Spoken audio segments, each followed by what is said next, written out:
My name is Brandon Case, and I'm the teaching assistant for manufacturing technology. My name is Mr. Briggs, and I am the teacher in manufacturing technology.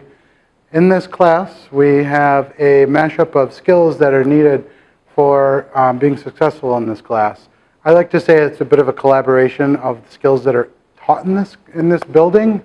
In this class, we have mechanical skills that are needed, and we have technological skills that are needed. So if you are a student that is into technology and they love to be on their computers all day, then I will teach you the mechanical side. Whereas if you are the type that likes to tinker with mechanical objects, if your cars or your tractors, I can teach you the technology side because you need to have both skills in this class. Behind me we have a CNC machine, which is a perfect example of the collaboration of both of those skill sets. And in this class we have a lot of fun because a lot of our learning is done through work-based learning.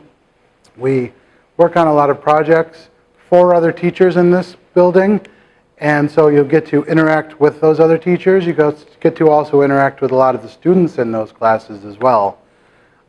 In this class you have the opportunity to matriculate into post-secondary education, and we do have schools that are associated with that, but at the same time we have several companies that are on our advisory committee that are involved with local businesses that are in manufacturing.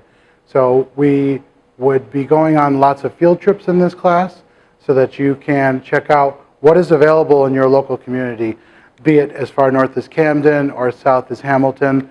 We have businesses that are in all of central New York, and they are all looking for young people just like you that are eager, that are willing to learn something new and get paid very well. So if you're interested in working with your hands or working with technology, or maybe a little bit of both, this would be a great class for you. Feel free to check us out online or come in for a visit. We're allowed to have students come in for a full class, so you can come and sit down with students and you can see exactly what it's all about.